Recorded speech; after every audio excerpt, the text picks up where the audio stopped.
नमस्कार, बहुत स्वागत है आपका इंडिया न्यूज मध्य प्रदेश छत्तीसगढ़ में। आपके साथ मैं हूं शुभम सिंह। खबरों की शुरुआत करेंगे फटाफट अंदाज में। इस साल भी स्वच्छता सर्वेक्षण में इंदौर नंबर 1 पर, जिसमें स्वच्छता का पुरस्कार दिया गया है। इंदौर लगातार 5वीं बार सबसे स्वच्छ शहर बना है। स्वच्छता में भोपाल प्रदेश में 7वें स्थान पर है।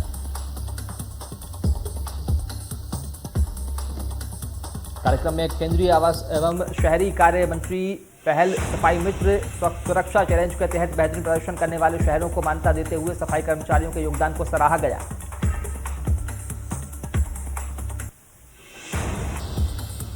मुख्यमंत्री शिवराज सिंह चौहान का इंदौरी दिखा अंदाज। इन दोनों ने ट्वीट करके लिखा, वाह भैया अच्छा गया अपना इंदौर।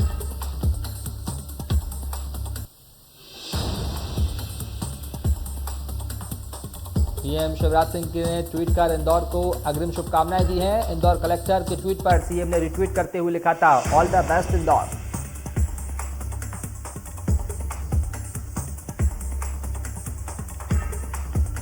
इंदौर शहर लगातार स्वच्छता में अव्वल आ रहा है। इस बार भी 5वीं बार इंदौर ने बाजी मार ली है। प्रदेश अध्यक्ष वीडी शर्मा ने इस दौरान इंदौर वासियों को शुभकामनाएं दी।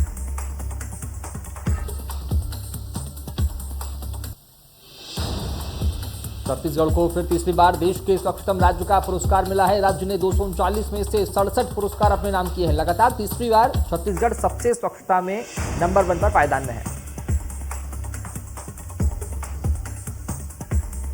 और नई दिल्ली के विज्ञान भवन में आजादी की 75वीं वर्षगांठ के अवसर पर आयोजित स्वच्छ अमृत महोत्सव में सीएम भूपेश बघेल को दिल्ली में राष्ट्रपति रामनाथ कोविंद के हाथों स्वच्छता अवार्ड दिया गया।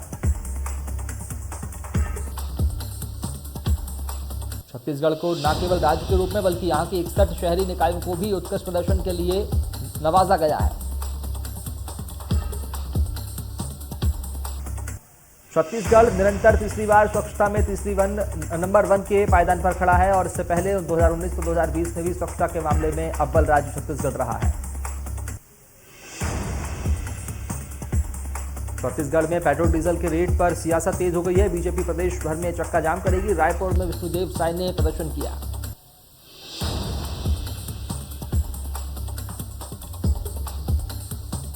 छत्तीसगढ़ में पैसा कानून की तैयारी। पंचायत ग्रामीण विकास विभाग और नागरिकों से मांगा गया सुझाव। 15 दिनों में भेज सकते हैं अपने सुझाव।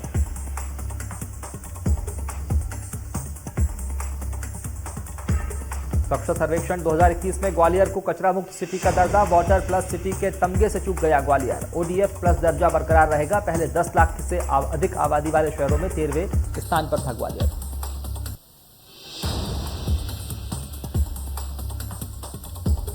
राज्यपाल मंगूभाई छगनभाई पटेल कल शाम शताब्दी एक्सप्रेस से ग्वालियर पहुंचे। मंगूभाई पटेल राजमाता विजयराजे सिंधिया कृषि विश्वविद्यालय और आईटीएम यूनिवर्सिटी के दीक्षांत समारोह में शामिल होने ग्वालियर पहुंचे हैं।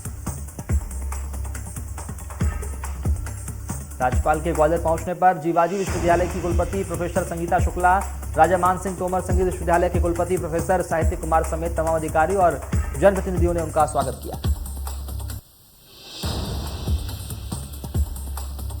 महेश्वर में 28वें दिन 3 दिवसीय निवाड़ उत्सव का रंगारंग शुभारंभ किया गया। संस्कृति मंत्री उषा ठाकुर, सांसद वीरेंद्र सिंह की मौजूदगी में दीप जलाकर इसका शुभारंभ किया गया।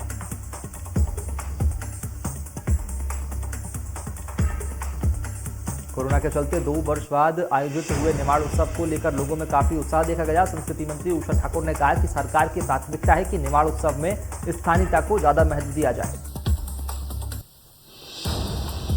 इस दौरान प्रसिद्ध लोक गायिका मालिनी अवस्थी को देवी अहिल्या सम्मान से भी नवाजा गया। रेलवे ने लिया बड़ा फैसला। अब एंट्री कार्ड के जरिए ट्रेनों में फिर से मिलेगा खाना। कोरोना के चलते लगी थी रोक, रेडी टू ईट भी मिलेगा।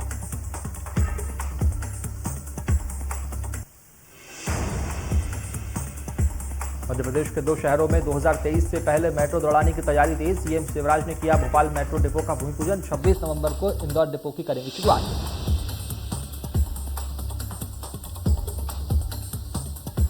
कोरबा में धान खरीदी अब 1 दिसंबर से शुरू की जा रही है। जिला विपणन अधिकारी ने बताया कि धान खरीदी 1 दिसंबर से 49 केंद्रों पर शुरू की जाएगी। इस बार नए केंद्रों के लिए प्रस्ताव भेजा गया है।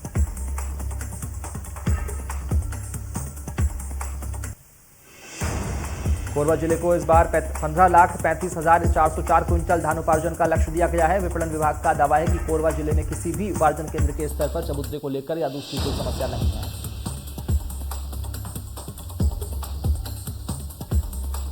कोरिया जिले में आदिवासी विकास विभाग के 125 कर्मियों को नियमित वेतनमान का लाभ अब तक नहीं मिल पाया है। राज्य मंत्री गुलाब कमरू ने भी इस मामले में आदेश दिया था।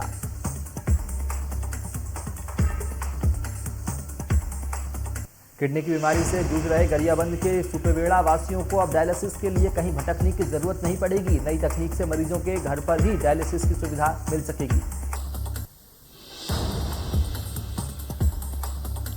और भिंड में ड्रैगन बोट राष्ट्रीय प्रतियोगिता में जिले के खिलाड़ियों ने जीते 7 पदक। चंबा में मध्य प्रदेश की टीम ने स्वर्ण और रजत 6 कांस्य जीते। जिले का मान बढ़ाया। चमेरा डैम में 15 से 18 तक आयोजित की गई थी प्रतियोगिता।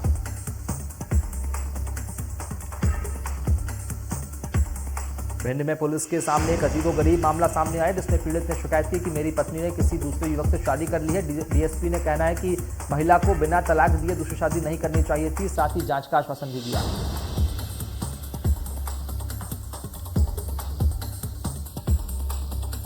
मुरैना में मिलावटी दूध कारोबारियों पर की गई छापामार कार्रवाई। पुलिस एवं खाद्य विभाग ने संयुक्त कार्रवाई करते हुए भारी मात्रा में सिंथेटिक दूध बनाने वाला घातक केमिकल पकड़ा।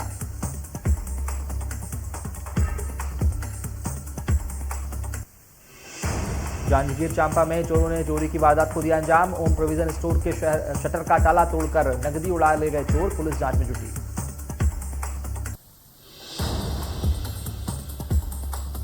बलौदा बाजार के साइकिल गोदाम में आग लगने से हड़कंप मच गया। शॉर्ट सर्किट के चलते आग लगी। इसके बाद दमकल विभाग ने कड़ी मशक्कत के बाद आग पर काबू पाया। घटना में 25 से 30 लाख के नुकसान की आशंका बताई जा रही है।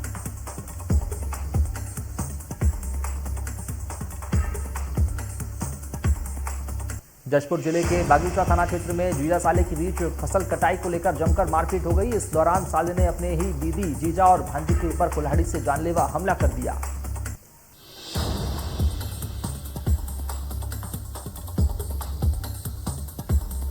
और तीनों गंभीर रूप से घायल हो गए हैं, जिन्हें अस्पताल में भर्ती कराया गया है। फिलहाल पुलिस ने मामले की जांच शुरू कर दी है।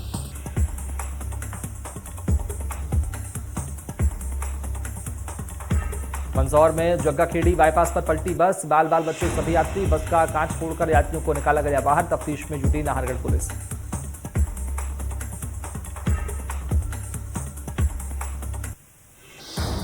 अशोकनगर में ग्राम बख्तर में तेंदुए ने किया हमला। भैंस चरा रहे ग्रामीण पर किया हमला। 3 ग्रामीण गंभीर रूप से घायल। घायलों को अस्पताल में कराया गया भर्ती।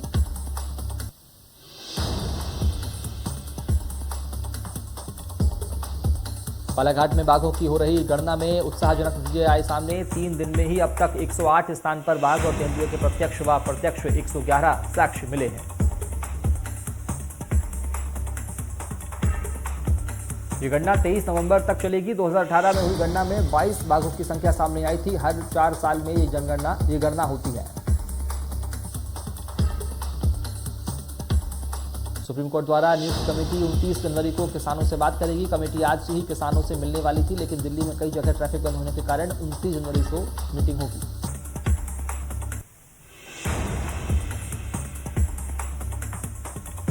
और केंद्र सरकार के तीनों कृषि कानूनों के वापस लेने के फैसले के बाद किसान नेता राकेश टिकैत ने आंदोलन खत्म नहीं करने की बात कही। उन्होंने कहा कि एमएसपी के मुद्दों पर सरकार हमसे बात करे। राकेश टिकैत ने कहा कि कानून रद्द नहीं होने तक आंदोलन जारी रहेगा। अगर पहले ही कानून वापसी होती तो किसानों की शहादत नहीं होती।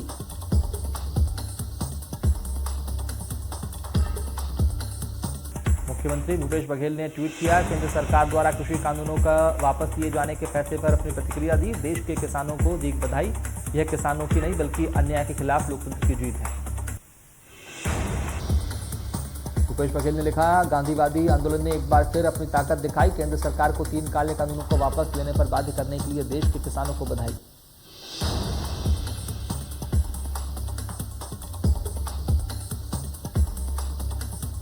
तीनों कृषि कानूनों के वापस लेने पर मध्य प्रदेश के कृषि मंत्री कमल पटेल ने कहा कि केंद्र सरकार किसान हितैषी सरकार है। हम कुछ किसानों को समझाने में असफल रहे। इसके बाद पीएम मोदी ने किसानों को हित में फैसला लिया।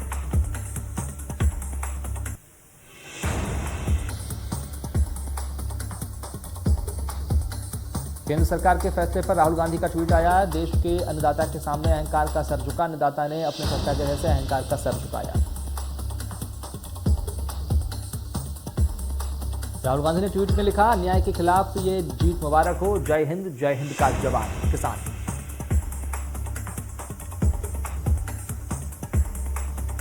कानूनों की वापसी के बाद राहुल गांधी का किसानों को पत्र लिखा, जो सत्याग्रह आपने जीता उसकी मिसाल आजाद भारत के इतिहास में नहीं है।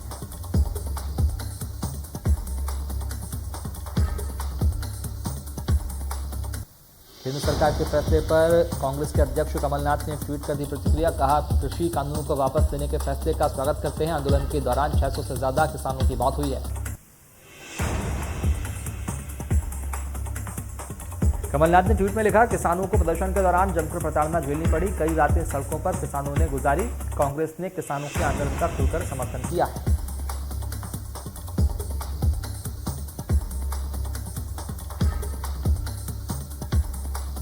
और छिंदवाड़ा सांसद नकुलनाथ ने केंद्र सरकार के कृषि कानूनों को वापस लिए जाने पर ट्वीट कर खुशी जाहिर की है। लिखा, यह सच्चाई की जीत है, किसानों की जीत है।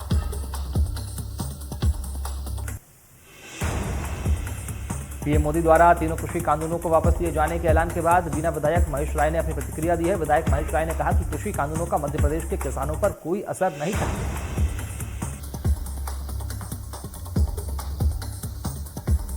बीना विधायक ने कहा कि इसे पंजाब और यूपी में होने जा रहे चुनावों से जोड़कर नहीं देखा जाना चाहिए। विधायक महेश राय ने हमसे खास बातचीत भी की।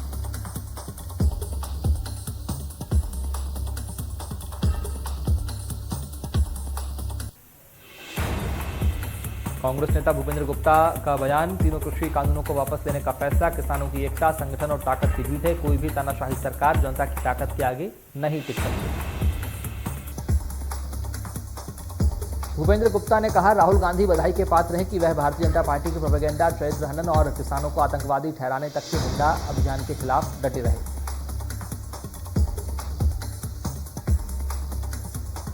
भोपाल में तीनों कृषि कानून वापस लिए जाने के फैसले के बाद कांग्रेस कार्यालय के बाहर जमकर आतिशबाजी की गई।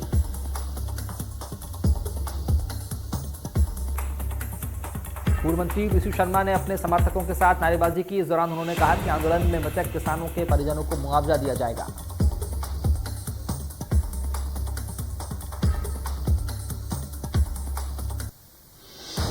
कृषि कानून वापस लेने पर इंदौर में युवक कांग्रेस ने चौइथराम मंडी पर जश्न मनाया और आतिशबाजी कर किसानों को मिठाई खिलाकर उन्हें बधाई दी।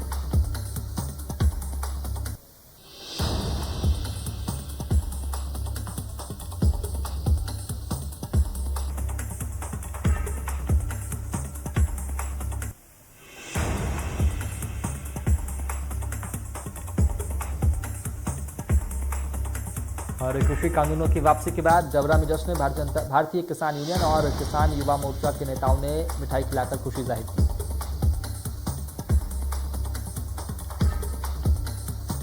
कृषि कानूनों की वापसी पर तरुण मनोज का बयान, कहा कानून बनाते वक्त संबंधित लोगों को विश्वास में नहीं लिया गया, मनमर्जी तरीके से सरकार ने बनाए थे कानून। तरुण मनोज का आरोप, कहा आंदोलन के दौरान 800 किसानों की जान गई, किसानों को गाड़ी से कुचला गया और अब चुनावों के परिणाम को देखते हुए कानून वापस लिए गए।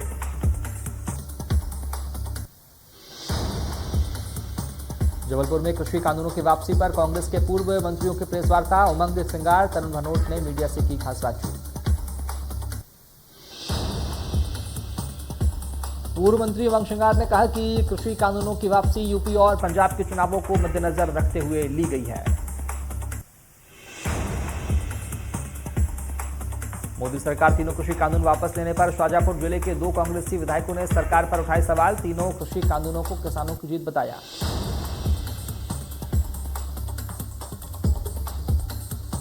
बीजेपी सांसद राज बहादुर सिंह ने कांग्रेस नेता सलमान खुर्शीद पर निशाना साधा। राज बहादुर सिंह ने कहा कि हिंदुत्व को लेकर अनर्गल बयानबाजी करने वालों के खिलाफ सरकार कड़ी कार्रवाई करेगी।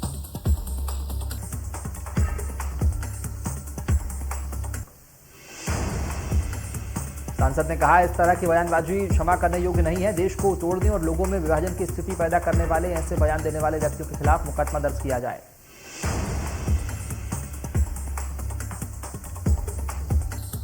छत्तीसगढ़ में शीतकालीन सत्र के लिए सभी विधायकों का वैक्सीनेशन जरूरी, सभी विधायकों को लगवानी होंगी वैक्सीन।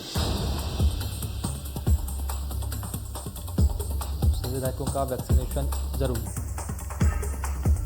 भोपाल में 25 दिन बाद कोरोना से हुई मौत, एम्स में भर्ती थी डॉक्टर की पत्नी, सास ससुर समेत घर के सदस्य हुए पॉजिटिव।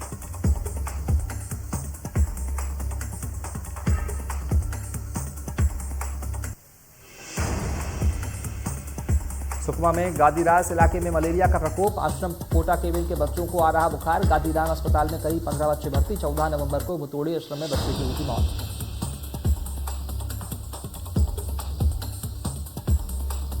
ग्वालियर में जारी है डेंगू का कहर। 31 नए मरीजों में डेंगू की हुई पुष्टि। 65 संदिग्ध मरीजों के सैंपल भेजे गए जांच के लिए। जिले में डेंगू मरीजों की संख्या बढ़कर 2278।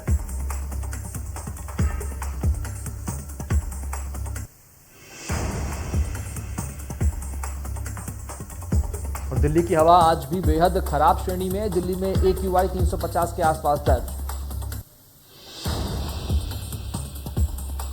फरीदाबाद और गुरुग्राम में भी एयर क्वालिटी नहीं सुधर रही। फरीदाबाद में एयर क्वालिटी इंडेक्स 214 के पार तो गुरुग्राम में एयर क्वालिटी इंडेक्स 200 के पार पहुंच गया।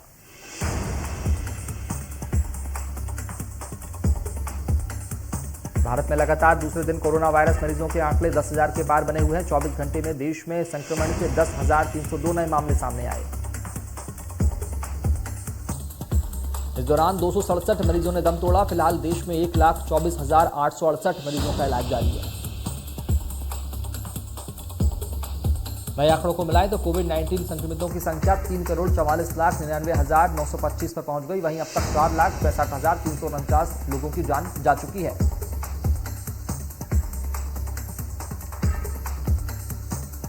और दिल्ली में 24 घंटे में कोरोना वायरस के 30 नए मामले सामने आए। 67 लोग ठीक हुए। कोरोना से अब तक एक भी मौत नहीं। केरल में 24 घंटे में कोरोना वायरस के 5,754 नए मामले सामने आए। 6,889 का मरीज का इलाज जारी।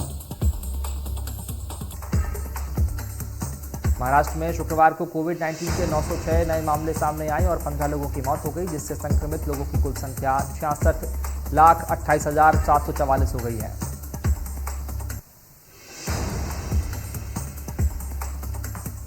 हरियाणा में कोरोना के 44 नए मामले, 23 मरीज ठीक हुए। एक्टिव केस 130 के पार।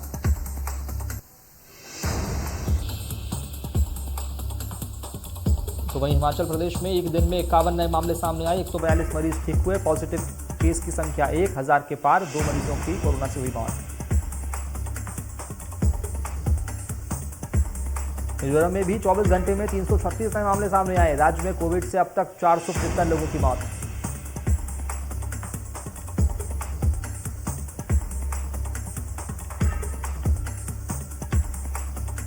ओडिशा में बीएसएफ की 191वीं बटालियन में कोरापुरा के सड़क किनारे लगभग 3 से 5 किलो वजन वाले आईईडी को बरामद किया गया।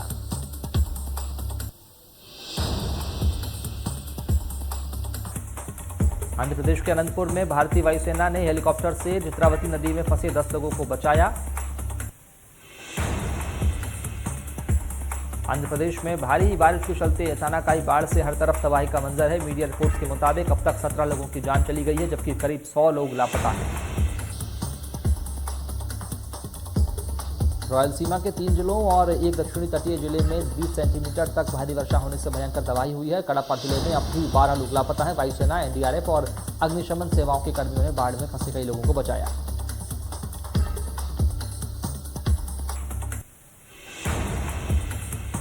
अमेरिकी राष्ट्रपति जो बाइडेन अपनी सभी शक्तियां उपराष्ट्रपति कमला हैरिस को ट्रांसफर करने जा रहे हैं। उनकी तरफ से शुक्रवार को ही अपनी सभी राष्ट्रपति वाली शक्तियां कमला हैरिस को दे दी गई हैं।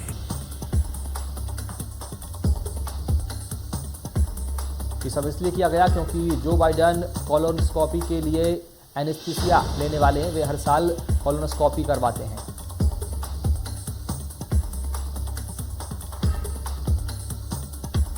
रांची में खेले गए दूसरे T20 मैच में टीम इंडिया ने न्यूजीलैंड को 7 विकेट से हराकर 3 मैचों की सीरीज में 2-0 की अजेय बढ़त बना ली है।